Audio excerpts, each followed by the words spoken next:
আমার কাছে কেন জানি মনে হয় আমি দান করব, মিডিয়া আসছে কিনা। আমি সমাজে একটা বক্তৃতা দিব, মিডিয়া সেটা প্রপারলি হাইলাইট করলো কিনা। আমি একটা পলিসি করলাম, কতগুলো পত্রিকা সেটা কভার করলো। আমি একটা মিডিয়া, আমার টার্গেট থাকবে শুধু উদ্যোক্তা নিয়ে আমি কাজ করবো, আমি ডিজিটাল ইকোনমি নিয়ে কাজ করবো, আমি একাডেমিশিয়ান নিয়ে কাজ করবো। পৃথিবীর সমস্ত মিডিয়াগুলো দেখবেন কোথাও না কোথাও কিন্তু একটা ফোকাস থাকে। আমরা কি কালোকে কালো বলতে পারি না, সাদাকে সাদা বলতে পারি, এই মানসিকতা থেকে আমরা বদলাতে পারবো না। আমরা কি সুশাসন নিশ্চিত করতে পারবো না, দলীয় রেজুর ভিত্তি থেকে বেরোয় আসতে পারবো না।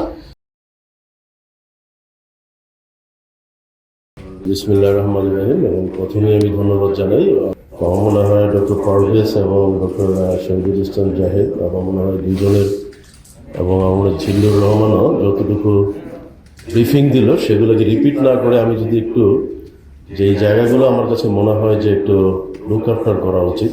প্রথমেই হচ্ছে যে অফকোর্স আমার মনে হয় ডিজিটাল অর্থনীতি এবং আমরা উদ্যোক্তা অপরচুনিটি বাংলাদেশে সবচেয়ে বেশি বিভিন্ন কারণে, কিন্তু সেই সুযোগটা কেন আমরা নিতে পারছি না সেটাও আমার কাছে মনে হয় যে উপস্থাপনায় দুজনই বললেন যে সংস্কার নিয়ে আমরা অনেক সময় কথা বলি, কিন্তু আদৌ কতটুকু সংস্কার হচ্ছে সেটা নিয়ে কিন্তু আমরা আলটিমেটলি কিন্তু অ্যানালাইজ করতে পারি না। তো এই ক্ষেত্রে আমার কাছে যেটা সবসময় আমি বলি যে আমাদের বড় সমস্যাই হচ্ছে যে এখনো পর্যন্ত আমাদের সমাজে কিন্তু দৃষ্টিভঙ্গি বদলাচ্ছে না। আর আমাদের মূল প্রবলেমটা হচ্ছে আমরা ছোটকাল থেকেই শিখে আসছি যে দৃষ্টিভঙ্গি বদলার জীবনটা বদলে যাবে। সবাই কাজ করে শুধু মিডিয়ার জন্য। আমার কাছে কেন জানি মনে হয় আমি দান করব, মিডিয়া আসছে কিনা। আমি সমাজে একটা বক্তৃতা দিব, মিডিয়া সেটা প্রপারলি হাইলাইট করলো কিনা। আমি একটা পলিসি করলাম, কতগুলো পত্রিকা সেটা কভার করলো।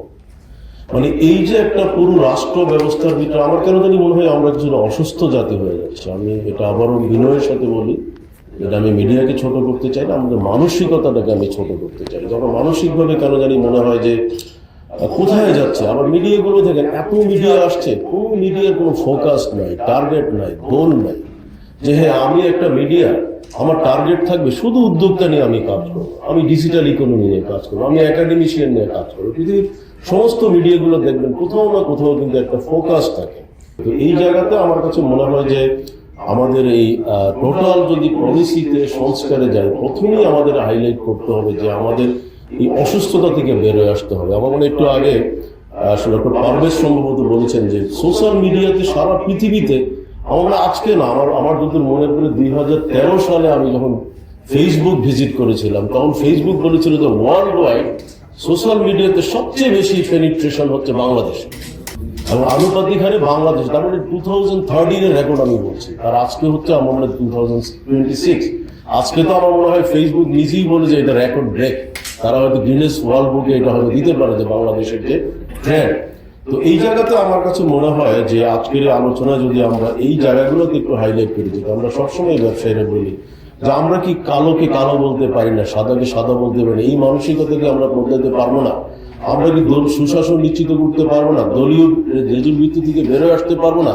কারণ একটু আগে কিন্তু এখানে আপনি আপনার উপস্থাপনায় বললেন যে হঠাৎ করে একটা ট্রেন্ড চেঞ্জ হয়ে গেল, কোনো আগা নাই মাথা নাই, সব একদিকে ছুটলো। তার মানে কি আমরা সেই হ্যামিলনের বার্সিলোনার মতোই সব ছুটবো? আমরা কি সত্যিকার অর্থে কোনো যাচাই বাছাই করবো না?